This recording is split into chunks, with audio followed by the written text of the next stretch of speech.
Hello బంగారన్స్ అందరూ ఎలా ఉన్నారు? సో, ఈ యొక్క వీడియోలో అయితే కంప్లీట్‌లీ షూట్ అయితే ఇప్పుడే అయిపోయింది. సో, షూట్‌లో ఏమేమి కీ పాయింట్స్ ఉన్నాయో అవన్నీ చెప్పేస్తాను. వీడియో అయితే పెద్దగా ఉంటది గాయ్స్. 2 మినిట్స్ కంటే ఇంకా ఎక్కువ పెద్దగా అయితే చేయను నేను వీడియోస్ కూడా. ప్లీజ్ తప్పకుండా లైక్, ఒక హైప్ బటన్ కొట్టేస్తే వీడియో అయితే చాలా మందికి రికమెండేషన్‌కి అయితే వెళ్తది. సో, గదొక్క పని అయితే చేయండి. సో, వీడియోని అయితే స్టార్ట్ చేద్దాం. ఎపిసోడ్ స్టార్ట్ అవ్వగానే నాగ్ సార్ ఫస్ట్ ఇమాన్యుయల్‌ని అయితే అప్రిషియేట్ చేస్తాడంట కెప్టెన్ అయినందుకు. అదొక కెప్టెన్ అయినందుకే ప్లస్ పాయింట్. మిగతాదంతా నెగెటివ్ అని మాట్లాడతాడంట నాగ్ సార్ ఇమాన్యుయల్ గురించి. సేఫ్ గేమ్ ఎందుకు ఆడినావు? నువ్వు దగ్గర ఒక్క టోకెన్ కూడా ఎందుకు పెట్టుకోలేదు? నువ్వు ఒక్కడిని కూడా ఎందుకు నామినేషన్ చేయలేదని గట్టిగా ఫైర్ అయితే అయ్యిండంట. ఈరోజు ఎపిసోడ్ ఫుల్ ఆఫ్ ఫైర్ అయితే ఉండబోతుంది. పండగ చేసుకోర్రి. అండ్ సంజన గారిని, మాధురి గారిని ఇష్యూ కూడా మాట్లాడిండంట. అండ్ లాస్ట్‌లో మీకు ఒక విషయం కూడా చెప్తాను. సో, ఎండ్ వరకు అయితే చూడండి.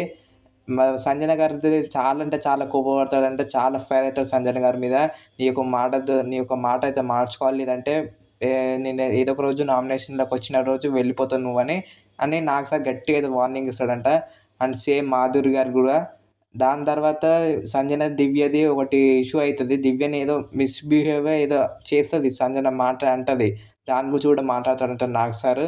ఇంకేమైందంటే కళ్యాణ్, తనుజ, ఇమాన్యుయల్ వీళ్ళ ముగ్గురిని గురించి మాట్లాడతాడంట. సో, చూడాలి ఏం మాట్లాడిండో చూడాలి. వీళ్ళ ముగ్గురు మీద ఫైర్ అవుతాడంట. తనుజ, కళ్యాణ్, ఇమాన్యుయల్ వీళ్ళ ముగ్గురి పైన. సో, అదేందో biggest twist. And Kalyan save అయితే అవ్వలేదు ఇవి ఒక సాటర్డే ఎపిసోడ్‌లో. అందుకే అది ఇంకా చెప్పలేదు. అంటే రేపే దాని సండే ఎపిసోడ్‌లోనే ఉంటది దాని గురించి ఏందో. సో, నాగ్ సార్ అయితే అడుగుతాడంట, కళ్యాణ్ నువ్వేం చెప్పాలనుకుంటున్నావు సేవ్ అయితే అని. అప్పుడు కళ్యాణ్ ఏం లేదు సార్ అని అంటాడంట. సో, సేవ్ అయినప్పుడు చూడాలి ఏమంటాడో. సో, వీడియో నచ్చేటప్పుడు లైక్ చేయండి, ఛానల్ సబ్స్క్రైబ్ చేసుకోండి.